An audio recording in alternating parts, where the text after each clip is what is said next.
Dan kita tahu di orang-orang awam tuh potensinya koran kan dipakai bungkus kacang. Atau kalau nggak dibungkus kacang ya diletakkan di rumah seenaknya saja. Padahal itu nanti ada ayat apa? Quran. Terus ada ulama yang mengatakan itu haram karena pasti arahnya ke ihanah. Nanti nasib ayat ini jadi bungkus apa? Kacang atau ditumbuk saja di bawah TV atau nanti ditumbuk-tumbuk sesuai tanggane jaluk. Gak ada koran gak ada. Niki kula badhe syukuran nggih udukan ngaji sore ini. Terus digono pangan. Iku bungkuse ono ayat apa? Assalamualaikum warahmatullahi wabarakatuh. Bismillahirrahmanirrahim. Tabarakalladzi nazzala al-furqana ala 'abdihi liyakuna lil 'alamin nadhira. Allahumma shalli wa sallim ala sayyidina Maulana Muhammad wa alihi wasallim asma'in. Jadi dalam tradisi ulama itu ada dua. Ada ulama yang sering bilang kulo dalam berpendapat. Ini bagus ya. Bagus dalam konteks jagani nak salah itu, yang salah ya dia. Banyak ulama termasuk Sayyidina Umar dalam konteks ini min muqaddimihim ya, yang garis ini paling depan itu Sayyidina Umar. Kalau ada pendapat istimbat atau mafhum itu dia meredaksikan kulo atau saya.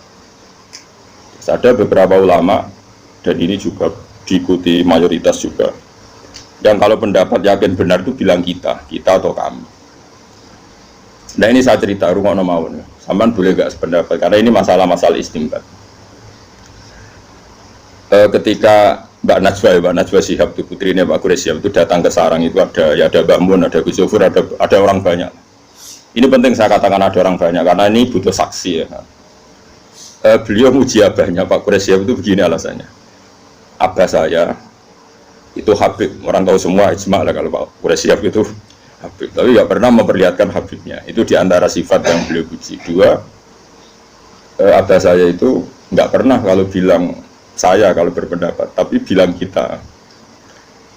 Pernah saya tanya kenapa, karena ilmu saya ini dari guru-guru saya, dari orang tua-tua saya. Jadi saya bisa begini itu tidak dari saya, makanya saya tidak mengatakan saya, tapi kita, karena ilmu ini dari guru-guru saya, dari orang tua-tua saya. Tentu itu hak beliau ya, cara pandang seperti itu. Dan saksinya banyak lah, pas itu acara terbuka. Pas itu dia juga jilbaban, jadi terus. Nanti kok gremeng Mustafa sing ra ikhlas itu. Mujo sembrono kuwi bersuan bae kok gedeng putune dosa. Kan bersuan ning Medina ora oleh gedeng. Setelah itu ada beberapa hari entah berapa bulan. Kebetulan di acara yang sama yang diminta ngisi itu saya. Maksudnya saya diantara yang diminta ngisi. Saya bilang begini, itu hak beliau beristihad begitu. Pak Quraish beristihad begitu itu hak beliau. Tapi saya termasuk pengikut setia Sayyidina Umar. Kalau pendapat itu istimbat, sebaiknya dikatakan saya. Karena jagani kalau salah itu tersangkanya jelas. Ya tersangkanya jelas. Ini penting juga karena dalam banyak hal kita ini, kecuali yang mansus ya, masalah yang konsensus, yang mansus, yang eksplisit, yang ada nasnya di Quran. Kamu bilang saja ini qala Allahu Ta'ala, ini dari Rasulullah, ini dari ulama boleh karena mansus dan sudah tadi apa saya bilang eksplisit. Memang maknanya seperti itu, kenapa? Misalnya saya mengatakan gini, "Cung, sing APU nak istighfar waktu sahur." Saya pede saja, tidak perlu mengatakan saya karena ayatnya jelas wabil ashari hum yastaghfirun. Dan Quran hadisnya jelas yanzilu rabbuna kulailatin idayab konopo sulusul lain. Tapi kalau tradisi-tradisi kayak aku ngenyek Mustafa itu kan gak mesti bener. Ngelem mare ujub, ngenyek ya haram. Akhirnya aku muni pokoknya aku diadat ngenyek Mustafa apa bener orang. Karena ini riskan. Ini penting saya utarakan. Nanti kamu akan tahu hikmah dari pendapat saya. Misalnya begini. Di Fathul Bari itu ada perdebatan nanti beberapa kuras. Dan saya dulu ikut Fathul Masail ya, ada beberapa utusan dari berbagai pondok seluruh Indonesia. Itu Kiai Fuad, pertanyaannya gini, boleh enggak seorang dai atau penulis atau apa saja menulis di koran 1-2 ayat untuk memperkuat makalahnya. Kan mungkin Anda nulis di koran, Jawab Pos atau apa saja. Kamu jadi kebetulan ada rubrik untuk apa? Kamu atau di beberapa jurnal. Kamu secara terpaksa atau secara istidlal atau secara apa saja kan kadang nulis ayatnya ini liqauli ta'ala ini. Dan kita tahu di orang-orang awam itu potensinya koran kan dipakai bungkus kacang. Atau kalau nggak dibungkus kacang ya diletakkan di rumah seenaknya saja. Padahal itu nanti ada ayat apa? Quran. Terus ada ulama yang mengatakan itu haram karena pasti arahnya ke ihanah. Nanti nasib ayat ini jadi bungkus apa? Kacang atau ditumbuk saja di bawah TV atau nanti ditumbuk-tumbuk. Tumbuk-tumbuk sesuai ono tanggane njaluk. Gak ada koran gak ada. Niki kula badhe syukuran nggih udukan ngaji sore ini. Terus digono pangan. Iku bungkuse ono ayat apa? Itu ya boleh. Ulama ini tipikal ikhtiyat ya. Dia mikirnya senang mikir resiko. Ada ulama yang mengatakan itu boleh karena lihajati dakwah. Buktinya Rasulullah itu ketika menyurati beberapa raja kafir itu menyelipkan ayat. Padahal potensinya mereka juga iya. Ini kan bicara potensi, apa? Potensi itu kemungkinan. Dan betul nyatanya sebagian baca surat itu dihormati, diambungi, dikasih minyak. Meskipun nggak mau apa Islam, sebagian tersinggung surat langsung apa? Mazakahu kullah apa? Mazak diubah, sobek. Nah seperti ini kamu nggak boleh pede. Ini kan sama-sama nyata. Ihanah juga kasus yang nyata, paham ya? Itu dilakukan Rasulullah juga riwayat yang nyata. Kena muni haram cek goblok ke wong hadis iku ning kareh. Berarti kedarane apa yang dilakukan Nabi itu salah. Mikir dong Nabi harusnya kafir. Mulane ngaji sing tenanan koyo kula. Nah, ke muni haram, dosa gede wong riwayate jelas Nabi itu nulis ayat di surat itu. Dan potensinya juga ihanah tadi. Potensi ya ada mesti. Mergo nak mesti ulama mesti bilang haram kabeh. Misalnya nang mabuk sekarang mabuk pakai ayat Quran. Eling le ayat iki mbok nol. Bocah kok gobloke ngono iku ya iku ya ora potensi jenenge napa? Yakin napa? Yakin.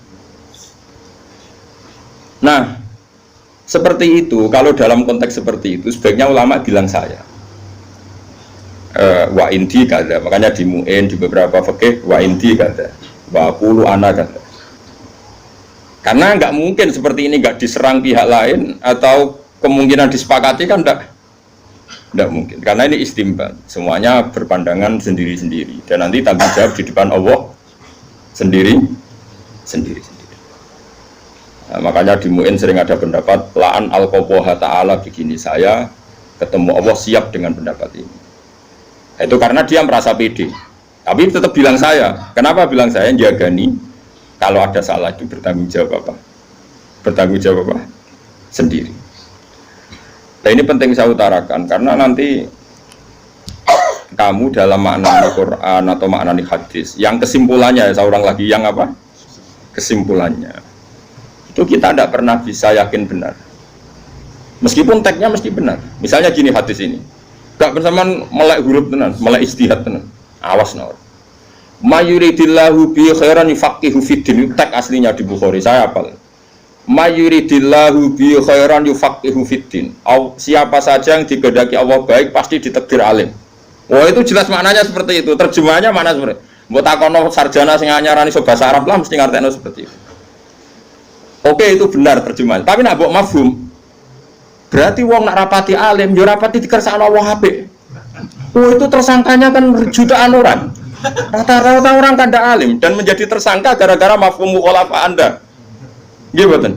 Kalau kalian yo tak hadis kan mayuridillahu bi khairan yufaqihu fiddin. Siapa yang Allah mengendaki dia baik pasti ditakdir alim. Gamane yufaqihu fiddin ditakdir alim. Terus mafhume piye? Nah Allah orang ngersakno dekne apik ditakdir orang alim. Berapa juta yang jadi korban mafhum itu? Ya kan? Itu mafhum itu tidak harus terjadi. Misalnya gini, saya bilang gini, Dong kena kepengen alim ngaji Gus Bah, kena kepengen ahli swarga ngaji. Sing tetep ngaji ahli neraka ya akeh sawe suul khotimah. Wong kok bajingan ngono, sok ben neraka. Iso wae dekne Gus khotimah kan ya ora mesti kabeh to, nyemelan ora usah mafhum. Angger ngomong ya ngomong ae, ora usah mafhum-mafhuman. Dong nak kepen wareg mangan. Kadang mangan malah mati wong, kesel. Jadi mafhum itu barang yang enggak mesti, makanya enggak usah kecangkeman muni mafhum, mulane dunya iku rusak mergo anggere wong kakean mafhum. Masuk wong seneng bojo barang dari bojo-bojo sigarin jiwa, mulane wong ora di bojo lara kabeh. Sing di bojo luwih lara ya akeh. Ora usah ngono, ora usah kecangkeman gawe nak ngomong ae tapi ora usah. Ya nek lagi seneng presiden saiki, aku gak sembayang nang presiden wong liya kacau Indonesia. Sing lagi seneng Pak Karno muni ngono, lagi seneng Pak Harto. Ora usah muni ngono, wis muni ngene, negara iku ono presiden, penting. Lah sing sapa? Pokoke sing presiden. Lha iku sing difahami wong fikih. Lan wong fikih iku presiden sapa dihormati mergo ulil amri. Tapi kan nyebut wonge ra gelem nek perkarane mafhum, napa? Perkarane napa? Mafhum. Faham sing kula maksud? Nabi nyurati Raja Muqaykis, Raja Hiraqlu. Iku jelas kuwabe tek tarikh nerangno. Nah Nabi ku nyurati. Sono ulama cara pandang iki bukti nak dakwah iku oleh nulis Quran senajan to potensi ihana dilajahno. Iku ora omongane ulama, Nabi kan gak ngendikan ngono. Paham ya? Ya wis dekne ngomong ngono ya keben wong dekne ulama ya pinter mafhum, tapi ya barno. Paham ya? Terus kowe ono ulama ikhtiyat, iku nabi, kowe ora nabi, sekaruan ning koran iku siji niatem yo ora dakwah golek royalti. Dadi sekali dosa ya dosa tenan wong niate yo elek tenan golek duit. Misale lho iki cerita. Nah nabi kan wong ikhlas sehingga misale ono masalah sumput wong ikhlas. Iwak tunggale ki dakwah rondo ayu. Nabi dakwah rondo ayu mesti bener e. Ulama dhisik mesti bener. Mergo niate dandani ben ora dibina wong fasik. Lah aku niate kan tok. Ben ora kecekel wong li. Iya misale kita bedheki ya. Bocah diwarai istihad kok ora ngaku. Tak wari pinter. Ana rondo ayu mesti, rondo ayu. Nak dibaro kiai potensi didekati wong fasik. Pengedar narkoba dadi sarang maksiat. Terus kowe ku kiai. Ya kiai ngene iki ya khusyuk sakmene iki, manem ya sakmene iki.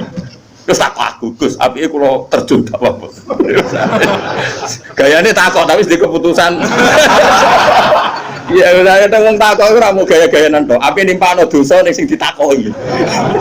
Artine wis yakin, no? Yakin perlu merebut. Kula bolak-balik kiai Misbah itu ya Gus. Nompo angsal negara atau negara angsal mboten. Aku wis ora ndekne kelakuane ya wis nampa. Cuma kok nak nampa sing dienggo dalil jare Gus Bak ra apa-apa. Padahal aku ra dikiai, akal-akal. Anu utek ngono ora akeh nang. Wis biasa utek ngono Gus. Aku kiai suwi kan kelakuane wong-wong sapal. Kula bali-bali ya ana rondo ayu. Ayu tenan. Cara istihad iku ya mirip-mirip tenan. Kan potensinya diperebutkan orang fasik. Nanti potensinya juga nanti pengedar narkoba atau maksiat macam-macam. Kamu sebagai kiai mikir, ini desa saya harus saya dakwai. Nah tak dakwai aku kan stabil, negara terkendali, samar ma'ruf nahi mungkar macam-macam. Oke, pertama mungkin ya ikhlas lah. Jadi kiai menang pertama ya ikhlas. Baru suwe-suwe kok apa kena wong liya kan yo ora trimo. Nah, di perjalanan dakwah ini ketika ono harame, misalnya kayak mulai beda, mulai nikmati dengan syahwat, mulai macam-macam, kan mulai ono dosa nih. Saya yakin nak terima kiai ditulis dosa be pengiran. Karena motifnya kadang khawatir kena wong liya. Kamu jangan menyamakan dengan Nabi dakwah Nabi Sulaiman, kepen rosikile barang itu beda. Terus kiai so, lu kayak foto-foto. Nabi Sulaiman yo cara Nabi masalah lho. Nabi Sulaiman dakwah Bilqis wahyu. Cuma dek kok orang sing rasrek, jare ayu kok sikile jare ono apa ya? Ono murune iki besar ron. Tapi ku nabi lho, ora kiai nabi. Singkat cerita, nak ngongkon nyincing nabi kok ngongkon nyincing. Tapi nak ora roh gajel. Singkat cerita Nabi Sulaiman ku nabi kondang gawe apa? Pelataran gawe istana sing sangka napa? Kaca. kaca terus ngisore iku ana banyu. Pokoke kesane iku banyu. Singkat cerita dene lunggone istana Bilqis liwat nyongkone banyu dicincing. Ya akhirnya roh. Jadi ulama-ulama roh iku jarak wong direkayasa sampai ngono kok gak jarak. Tapi Nabi Sulaiman kan nabi. Nafsune mbek dakwahe mbek apike mutlak apik. Apik. Wong nyatane tenan pertama ketemu Bilqis iku ngamuk. Kowe iso ketemu wong ayu ngamuk. Nabi Sulaiman iso ngamuk. Kok gobloke ngono wong kok nyembah srengenge ditaklukno secara hujah. Sampai Bilqis tak taslim terus aslam tu ma'a Sulaiman lillahi rabbil alamin. Kadang-kadang Nabi ku ora kena ditiru karena tadi Nabi ku wong soleh sing mutlak sing maksum. Nabi nak majelis taklim iku ya terbuka. Bahkan Nisaul Ansor nak takok Nabi ku ya tenanan sampai Sayyidah Aisyah enggak ada wanita yang sebenci kayak Nisaul Ansor. Wong kok takok bojone wong, mesti takok kanjeng Nabi lho. Oleh istilahnya ora takok Rasulullah takok bojone. Nabi malah bela orang ngono sak nikmatin Nisaul Ansor. Ape-ape wong wedok Ansor. Jadi rasa isine gak menghalangi dia memperdalam agama. Sekali apa mbok tiru? Ono majelis taklim wong wayah itu sekali kok ngarep. Mbok ulang. Kowe mesti apal iki ayu kowe. Sing mbok apal iku ora kok materi napa? Gak wae. Kowe wong mikirke ora nabi. Imanem iku sepiro. Jadi mulane nabi mulane ono teori sulfike ono kias ma'al farik. Ono kias. Oke, kita sepakat Nabi itu melakukan, tapi dia Nabi. Nabi itu dikawal hidayah di pengeran. Nah, aku dikawal apa? Kawal syahwat itu. Nah, ini kan, yang seperti ini pasti ulama itu bilang saya, karena kalau mau istimbat, misalnya bolehkah seorang lelaki mengajar perempuan? Secara riwayat boleh, karena Nabi juga ngajar perempuan. Tapi terus gue istihad, maka siapa saja boleh ngajar perempuan. Ustadz mesum ya kayak ngawur sembrono. Ya serau sama nih ngono, sebagai keadaan Nabi ku mulang ngomong itu, nyer wedok perlu diulang. Sing lanang ya perlu mulang tapi perlu selamat. Terus nak nyarai ngono wae ora usah. Ya sing lanang ya perlu mulang tapi perlu selamat. Nak mulang mbek selamat kok ta'aruf, ya milih selamat. Sing mulang ora kowe tok, ustaz ora kowe. Tok jare digolekno guru sing umur 72 tahun. Sampai sahabat cek gede kok. Nah saya ulang lagi, yang seperti ini ulama pasti ragu. Makanya bilang kultu wa inti kata Sayyidina Umar, kalau anda ragu dalam beristimbat, katakan saya kultu. Sehingga kalau nanti salah anda tidak diisnadkan ke Allah dan Rasul. Jadi tidak bisa seperti itu, kalau isi istimbat, maka menurut Allah dan Rasul begini loh, barang salah kok bu isnad noneng Allah. Makanya sebetulnya mengatakan saya itu lebih sopan karena jaga nih kalau salah itu jelas yang tanggung jawab tersangkanya. Memang ya ada resiko misalnya uang nak sing atine pas-pasan ikhlasnya pas-pasan terus jadi anania jadi ujub. Tapi insya Allah kita orang potongan ujub loh. Mujubi kowe digopo. Paham? Kadang-kadang nak muni saya kan mungkin potensinya ujub. Lah ngapain ujub di dunia ujub loh. Kalau buatan terlintas lah ujub-ujub. Makanya saya ulang lagi ya. Lah kayak seperti ini, dari hadis kan Nabi itu mencintai 3 hal, 1 wewangian, 2 perempuan. Terus mbok mafhum, makanya penting. Pecinta wanita itu penting. Sebagaimana hadis ini gobloknya ngono. Yo, iku cangkemmu sing ngomong ngono cangkemmu.